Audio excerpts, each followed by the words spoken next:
today I'm going to kind of go over what I put in my day packs, whether I'm hiking, and I mean, obviously I'm far from home right now, so this is what I put in my day pack. Really, you should take it with you anytime you're out hiking, but if I'm doing like 3-4 miles, I tend to just take maybe just the first aid kit and a couple other things, but this is what I'm carrying on these longer trips that I take, even if I'm just section hiking 6 miles or whatever, even if it's just 3 miles in an unfamiliar area. I take all of this, and we'll go all over it all really quickly here. First and foremost, you got to have the backpack, obviously. I carry an Osprey 30 liter, and I still have some room left over, even with all of this in there. So first and foremost, I take water, plenty of water. I have the 2 liter hydration pack there, 2.5 liter hydration pack. Then I also have, and these are over here because they go to different places in the pack. I have one Nalgene bottle and another Nalgene bottle with water in them, so plenty of water. The next thing that is probably the most important would be the first aid kit. I take that, so Azalea hikes with me, so I have a me and my dog adventure kit. So that's nice. It comes with a ton of stuff. Those are well worth the money. First aid instructions for animals. It's really nice. Then after that, I carry my SOL kit. This has a whistle in it, a mirror, pardon me, some duct tape, some matches, a fishing kit. Well, it has like a forever match right there. It has some tinder, a small compass. And again, it has a mirror, like a signal mirror, which is nice. You can use a signal mirror for a lot of different things. After that, I have a second and a third compass that I like to carry. So I carry that. I have an extra knife, and these Opinels are really nice. They're lightweight. I have in this same kit that I put all of this stuff in right here. I have my solar battery charger for my phone. I do have cables, but they're in the travel trailer at the moment, so they're not going to be pictured. After that, kind of going in order of importance, or trying to loosely, I have a change of shirt, an extra pair of socks, a towel. I have tissue, that's just in my personal items bag, and then rain gear that I carry. So I also pack as much of everything that I can in these little waterproof bags. These things are cost effective and they're really, really nice, and they fit in the backpack well, and they just keep everything like organized for you, so it's not floating around loose in there. It's nice and tight and balanced. So yeah, it's absolutely, I would recommend these if you're just getting into backpacking. Keeps your stuff all nice and tight. All right, I'm going to move on to a couple other things. So the other thing would be I carry snacks and food. So I have some tuna here with like the little tuna kit that I've disassembled because it fits better into the this little guy here. So I can fit all of my food for basically a day into here. I have Lar bars, 3 of those, and then drink mixes. So I have instant coffee, and and these are awesome. You know, the little Skittles or Starburst drinks. So yeah, those are really, really nice. especially if you're in a situation where you absolutely or you're in a bad spot where you either need to stay put and wait to be rescued, or these can really lift your spirits. Coffee is a good morale lifter, morale booster. So what next? So moving up, and just go here. I have bags for my waste. These are little 1 gallon bags. So like when I break these open, these here, I break these open, I can not leave anything. I can leave nothing behind. I have sun protection.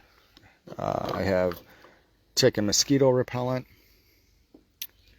There is another small battery for charging my phone.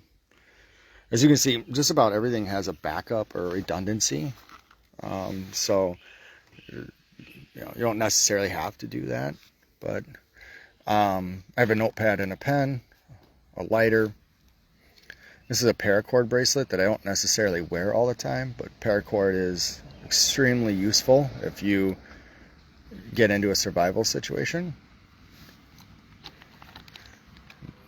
I saw these on a David Paulides episode, and I was like, I have to have one of these or 2 of these. It's a great idea. It's a complete one single use bathroom kit for taking care of business outdoors, and so it's actually quite useful to have 2 of these. You can just get these on Amazon. But again, I saw these on a David Paulides 411 episode, and it was I'm like, yeah, I'm buying some of those. They're not that bad. They're like $3 or $4 a piece. So I ordered 5. Moving over, glow sticks. I carry 3 glow sticks. I have a red one for emergencies. I have a white one for if I just run out of battery juice in all my devices, my phone, my headlamp, and my, those aren't out here either, but those go in the pack. So I carry a headlamp. I have my phone obviously in my hand, and then a little lantern that I carry. And those go in the pack as well. And then I have a green one. Now these are incredibly visible. And so one of the things that I figure that I would probably do if I were in a bad spot is I would unravel some of my paracord here and then tie it to the end of perhaps the red glow stick or the green glow stick and just spin it to make a huge signal, because you can see that for quite a ways, especially at night. I have a life straw for water filtration, and another emergency blanket. I have another emergency blanket that I carry with me. So that's 2 or 3 bivvies that I actually have. It's actually 2, or emergency blankets rather. This I saw at Marquardt RV. Marquardt, I can never say it. It's out by Burlington, off of 50. I found these, and these things are incredibly light, and there's 3 of them. They burn for 10 minutes at 750 degrees. I haven't tried one yet, but they're only like $2, and I'm definitely going to go back and get more of these because it's flat. I mean, there's barely anything to it.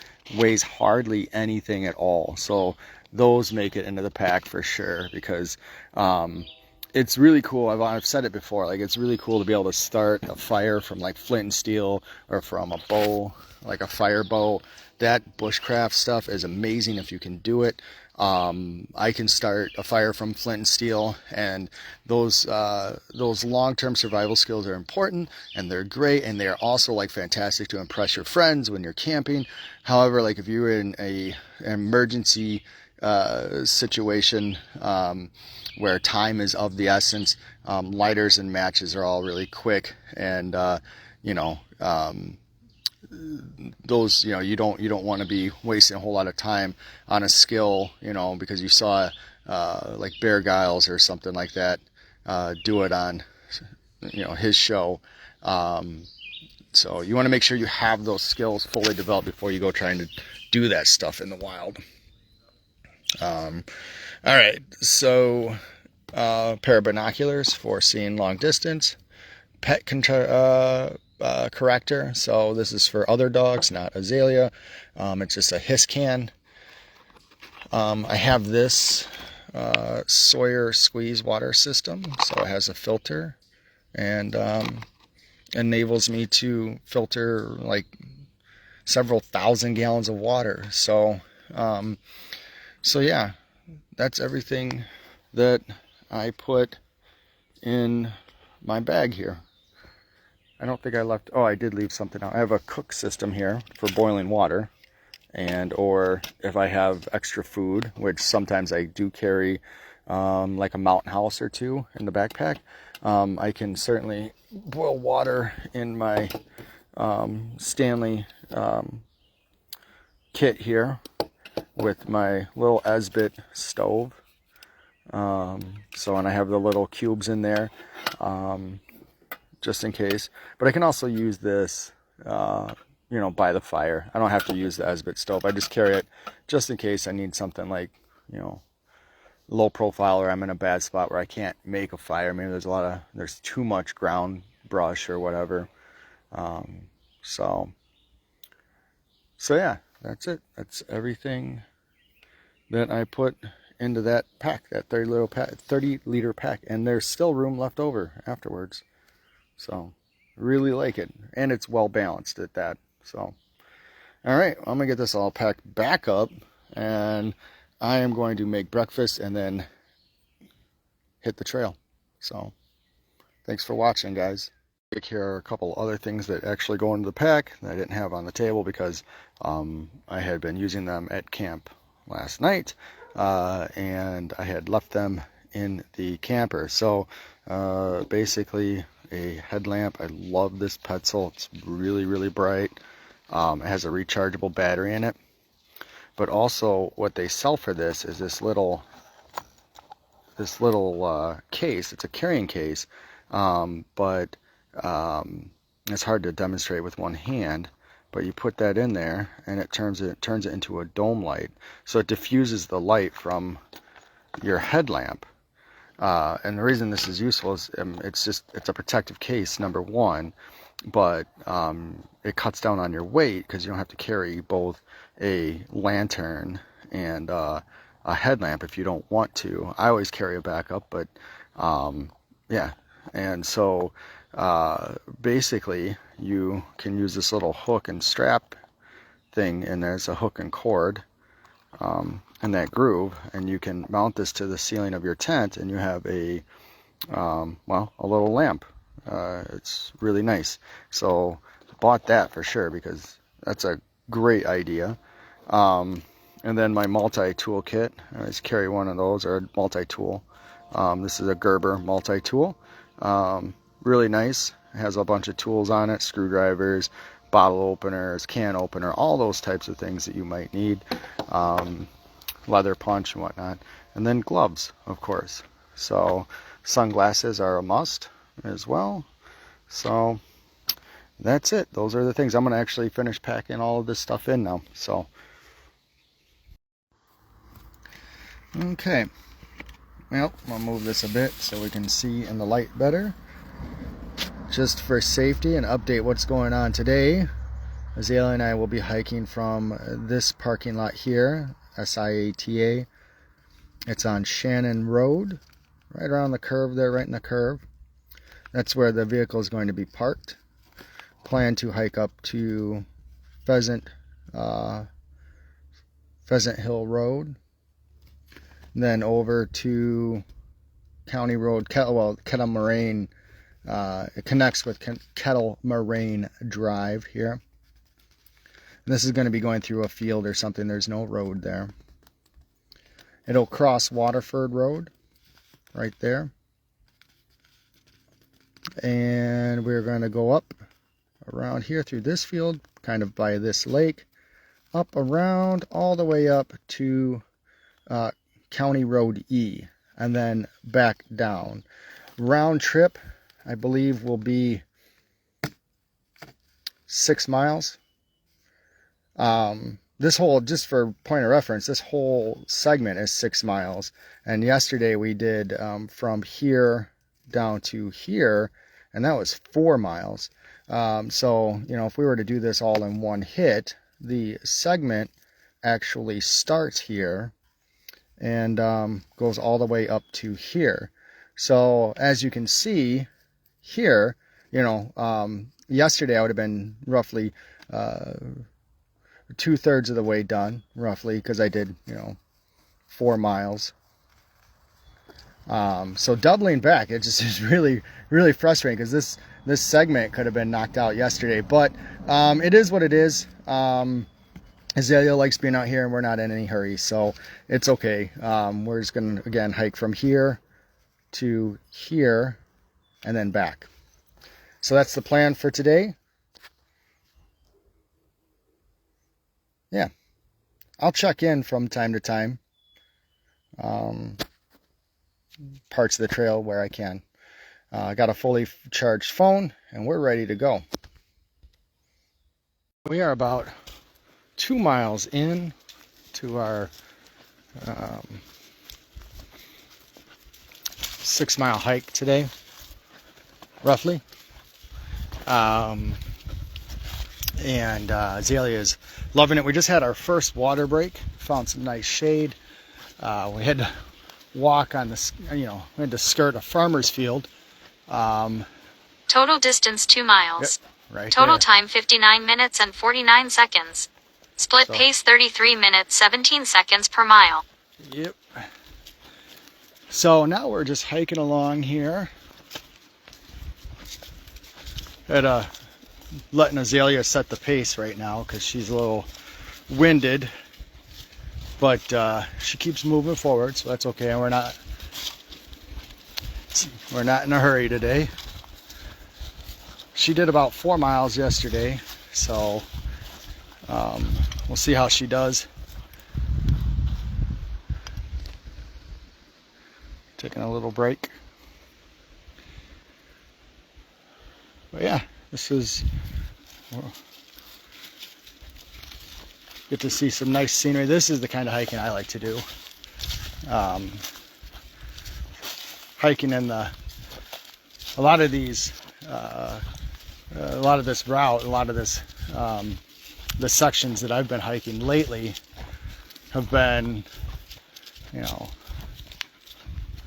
sidewalks and stuff like that, because they're all connecting routes. That's interesting.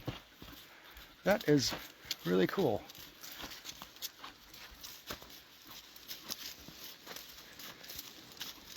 You kind of see interesting stuff like that along the path. I wonder why somebody would do that. So a lot of these trees have been clear cut, they're not blown over, so you know, someone's out here cutting stuff down. But just gorgeous, and it's nice. It's like perfect temperature, and we're in the woods in the shade, so that helps. Talk about yesterday, we went to Holy Hill to a grotto, and I'll see what I can find on that. That was very interesting. Years ago, when I was about 15 or 16, I might even have been 17, we went to Alabama. We went to a place called Ave Maria Grotto. It was this amazing, oh God, like, I can't remember what they call them. It was like nunnery. I don't know. That's horrible, but I can't remember what it was called. But it's just, it was a grotto, and it had a lot of really cool stuff that the nuns had made out of seashells and stuff like that. So Right now we're looking down the hill at a massive, massive kettle. So obviously kettles. So we are at a boardwalk. I love these because they, well, Azalea loves them more, I think. She seems to really like these. But there's always something interesting to see on boardwalk. It just gets you over a wetland, a marsh. All kinds of wildlife. Sometimes you see, you can see any number of things. Cranes, herrings. Oh, we're gonna pick up the pace.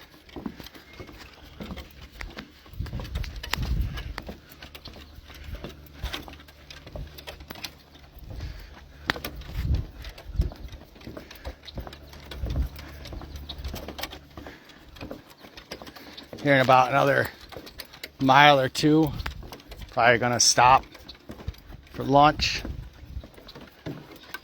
Not really lunch, just a snack. We had a late breakfast, about 10 o'clock. So it should carry us through to dinner. Zelia loves hiking, camping, because there's no diet on hiking or when we're hiking or camping. She can have whatever she wants. Little bump out here. Stop and seat. There's no plaque or anything. Oh, I guess we're going. The Duchess says, oh, make everybody seasick. She got behind me with a leash, spun me around. But she's not stopping. She's gonna keep going. Kind of just happy there's not like a whole bunch of bullfrogs in here. Should be after that. Whatever it is about that sound they make, she's always wanting to go see them. So, oh yeah, that's just squeaky boards. I think that's telling us something, sweetie. We better hurry. You know, Indiana Jones style, you know. Come on. All right. Ooh, well, that's not promising at all. That's kind of creepy. Dog leash looped around. That's kind of creepy. So, all right, well, I'm coming up on somebody's like private property here, so I'm going to go ahead and, well, which most of this is anyways, I'll go ahead and shut this down. So, I just thought I would share the boardwalk with everyone. Let's see, man, is she happy? She's prancing. So, all right, I'll check in a few.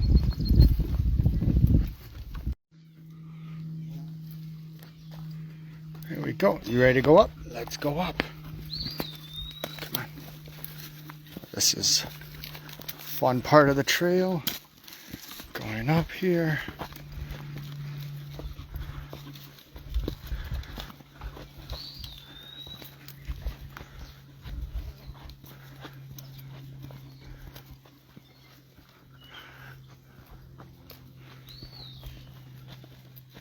It's real quiet and peaceful.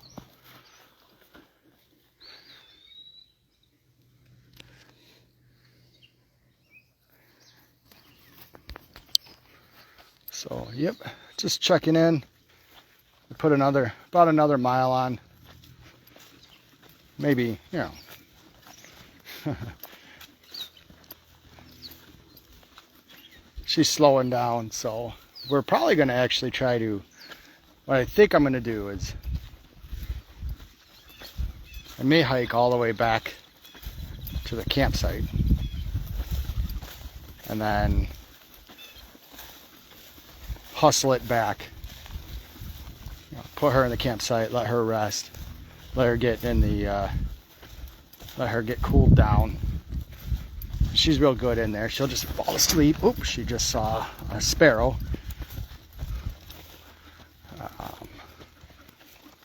Those are just unprepared chicken nuggets. Yeah, I don't know what I'm going to do. See what kind of gas she has left. But either way, whether we go up here this last 0.6 of a mile and turn around or not, kind of depends on what kind of condition she's in. I think we could probably just take a quick 1, maybe 2 hour break. Well, not a 2 hour break, 1 hour break, and let her catch her breath. Then at the camper, actually, and then head back and pick up the car later. It's parked in a lot. It's not hurting anything.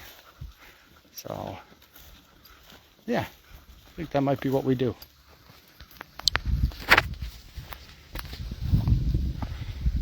She is moving forward. Well, she was.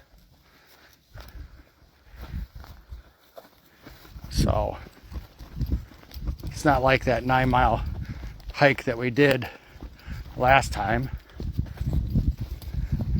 So, she slept really well last night. We watched scary movies. Watched Tales from the Dark Side. One of her favorites.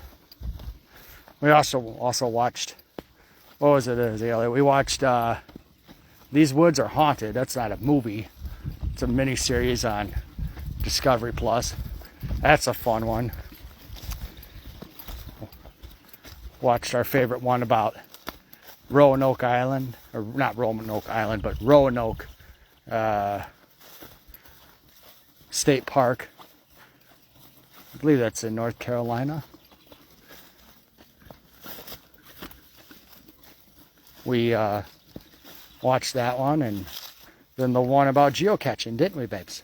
Yeah, we sure did. Sure did. So, she sees something. We ready to go? Just kind of letting her set the pace today, because we really don't have anything to do. We might actually go watch the fireworks at Slinger tonight. She likes fireworks. So, see how exhausted she is, if she can even keep her head up. So, it's the great thing about these hikes, though, is like, she's not bouncing off the walls of that camper, because that camper's nice, but it's kind of confined. So, she has her little sleeping bag, and she was snuggled up in that last night. So, yeah, some great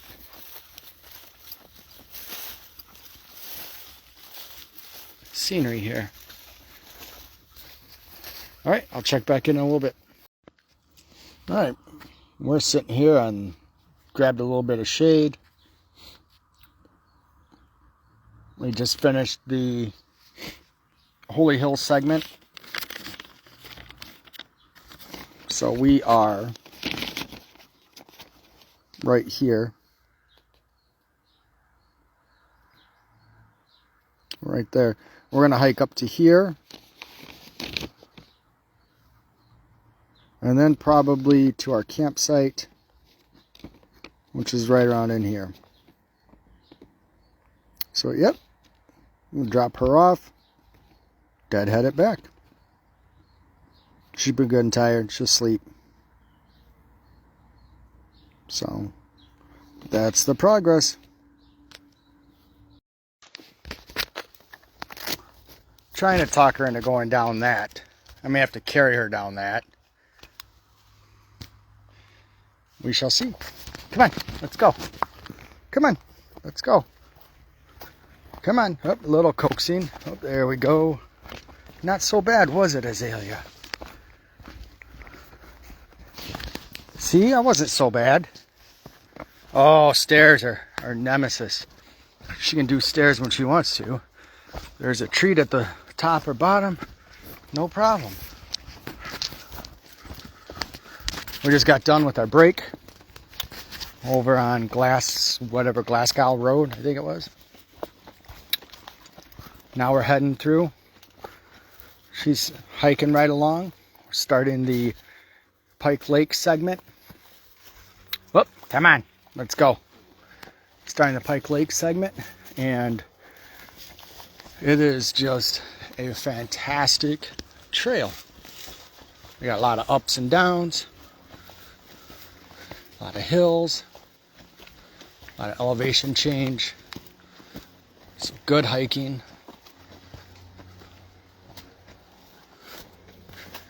Come on.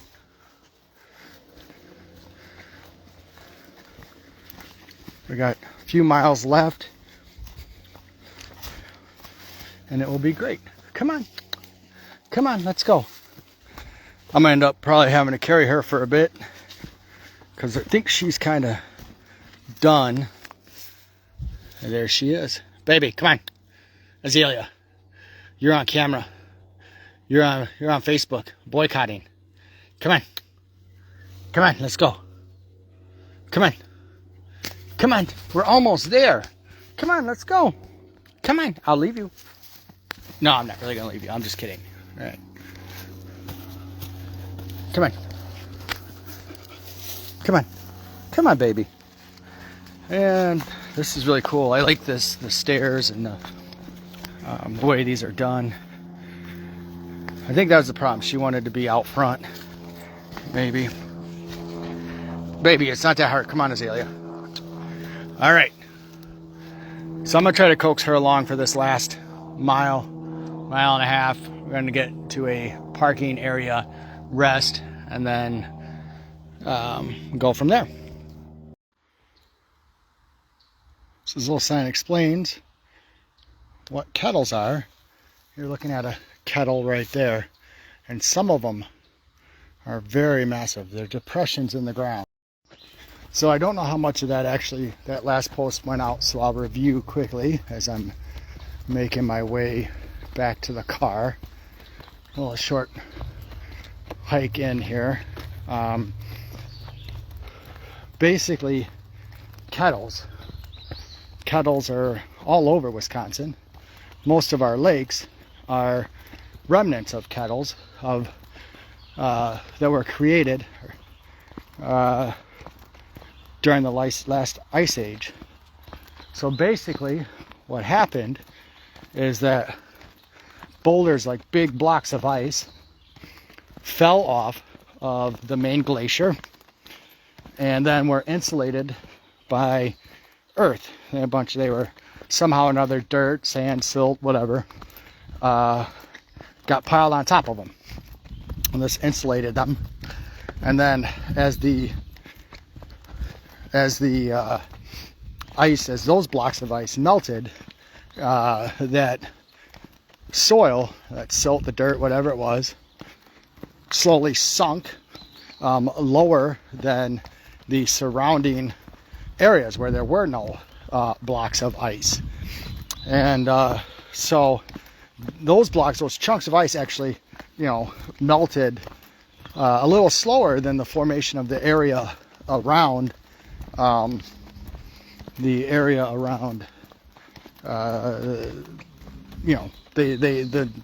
built up. Sorry, I lost my train of thought there. So basically the soil kept it from melting as quickly as the rest of the glacier, is what I was trying to drive at there. And when it did finally melt, you have these depressions.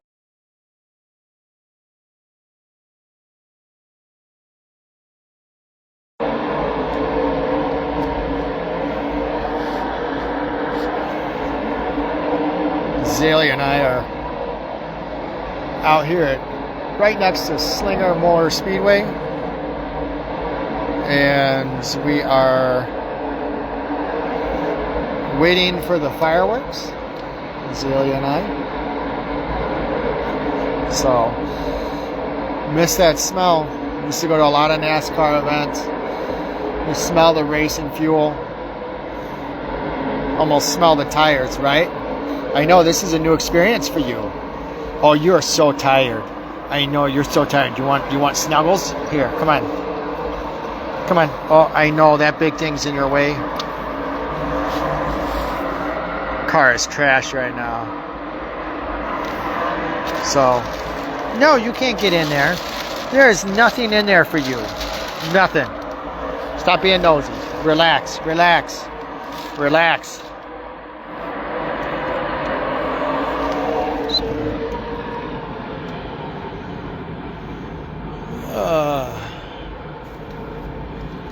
Looks like it'll be a good night for it. Whoop, looks like they're shutting it down. Either somebody won or there's a yellow flag. Kind of would have liked to have gone to that tonight, but I don't know. So this will do. But yep, so she's here carrying race cars for the first time.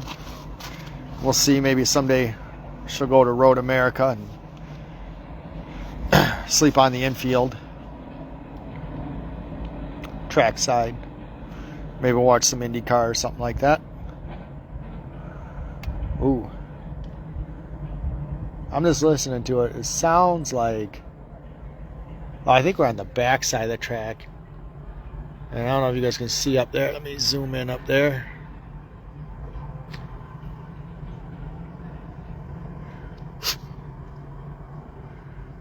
There's like some gates up there that they just opened. They were big gates. I think they're bringing something out. Maybe a car, wrecked car. But anyways, yeah. I know you're having a good time. You are going to be a tired girl. Yeah, but you love fireworks. So we're going to watch some fireworks. So overall, good trip, right? What a way to wrap it up, right? Tomorrow we're leaving out early. Yeah? Yep. You get to go home and go to sleep. You know, we're going to watch. We're right by a Crystal Lake, Azalea. We're right by a Crystal Lake. So you know we're going to go home and watch? You know we're going back to the camper and watch, Azalea? Hey, are you listening to me? We're going to go back and watch Camp Crystal Lake. We're going to watch Friday the 13th. Yes, we are. Watch a little Jason. Huh? By the campfire? I know. All these lights, they're going to be... Well, we can still see the fireworks. It'll be okay. So, all right. Well, when the fireworks start going, maybe we'll share that moment. She likes the fireworks, so... Oh, I know.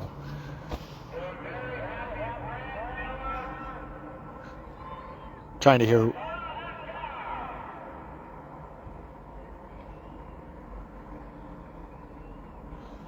This is a really cool little town I just drove through. I just talked to a gentleman who served 31 years in the USAF. I shared with him that my grandfather proudly served his country. He went over to Britain, to Great Britain for a while. He worked on I believe the plane was called the J something Voodoo. I can't remember, regrettably. Yeah, he was he actually was part of the bomb crew that loaded ordnance onto bombers.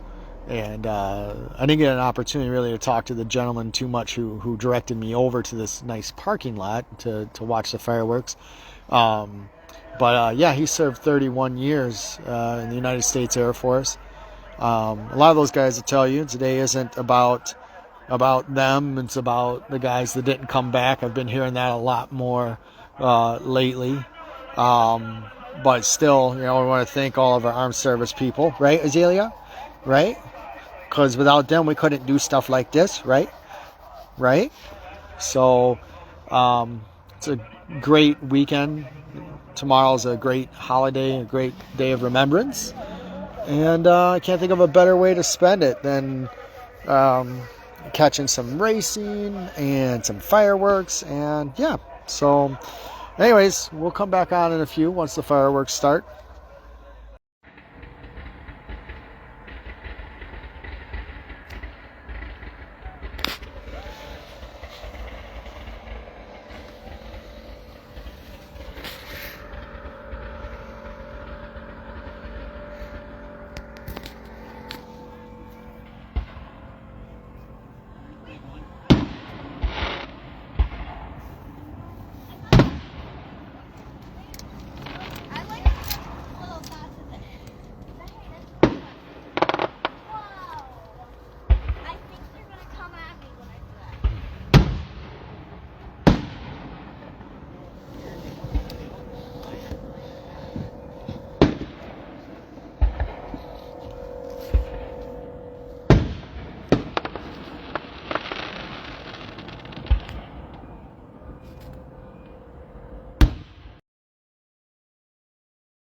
Alright.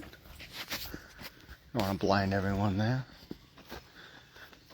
So, I am on my way. I'm doing a little geocaching this morning before Azalea wakes up. She's sound asleep in the camper, being lazy. We're getting ready to pack up, head back. We had a great trip. I think I'm gonna try to get back a little earlier. Part of me wanted to hike the Pike Lake segment here, and then I decided not to. Not that I need a reason to come back here, because it is a fantastic campground, but it gives me a reason to come back here. Yeah, maybe in a couple weeks. It's well worth the drive. Slowly expanding my radius, you know, in terms of how far I'll drive that travel trailer. Today I think I might try to drive it on the freeway. Kind of undecided at the moment. But part of me also wants to, since I'm not in any like real hurry, part of me wants to avoid the traffic on the freeway of people heading back and just take 83 back in. Anyways, a little bit about this geocache that I'm going to go find. I am going to go look for pike powder. Let me see here. I think it's the pike powder geocache is the name of it. I'll post the correct name in the comments. But it is the oldest geocache in Wisconsin. So it was placed in 2001. Has 702 favorites, and it was found on Friday the 26th. So odds are good we'll be able to locate that geocache. This one's for you, Dave, 0.6 of a mile away. So everything's 0.6 of a mile away. So yeah, it's gonna be relatively quick hike this morning to get this, sign the log, and then head back, get some coffee. Trailer's pretty much secured, packed up, pretty much ready to go. Overall, it was a good trip. I didn't have electricity this time, so I was running off the battery. First time where it's running off the battery like that. Found that I have a pinhole leak in my faucet, like way high up. It just sprays out the window. So I'm gonna have to take that in and see if they'll replace it over there at Collier RV. Came like that for sure, because it's the first time out when I've had any water pressure in that faucet. So didn't have an opportunity over the winter to check those utilities like that, because the RV was winterized, you know. So essentially any water that we used was bottled, or whatever. We didn't use any of the utilities because you couldn't, So hopefully, I gotta watch my step. Hopefully they'll replace that faucet. I think they will. Seems like a pretty good place. I was surprised. All of a sudden I had like this puddle of water on my my countertop in there Friday night, and just kind of surprised me. But yeah, so it's a good way to wrap up the trip. I did not realize that this cache was here, obviously. But it's interesting that, it's the oldest cache in Wisconsin. In 2001, geocaching became, for those of you who aren't familiar with it, I think right around 2000, 99, 2000, something like that. You'd have to look into the history, but at some point, the United States government, and essentially the world, I think, opened up GPS signaling, global positioning systems to the general public, right?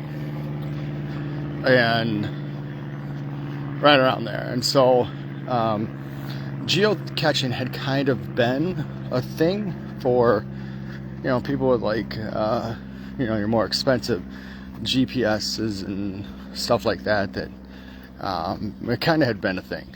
And I'm not sure how they did it before that, but I know that there was a thing called letterboxing, and when they opened up the global positioning system to the general public, that, and I enabled a company called Groundspeak to you know, write an app for your phone or post coordinates on a website that allowed you to use your phone or GPS, handheld GPS, to go out in the woods and find Tupperware.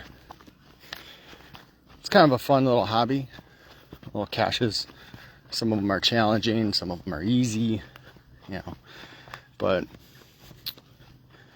it's a lot of fun.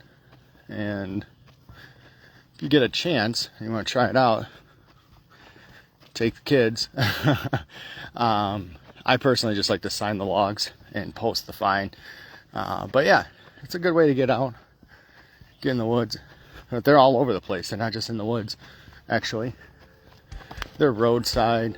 They can be at rest stops, by sidewalks, by fire hydrant, just anywhere. They can be in cities. So it doesn't have to be in the woods.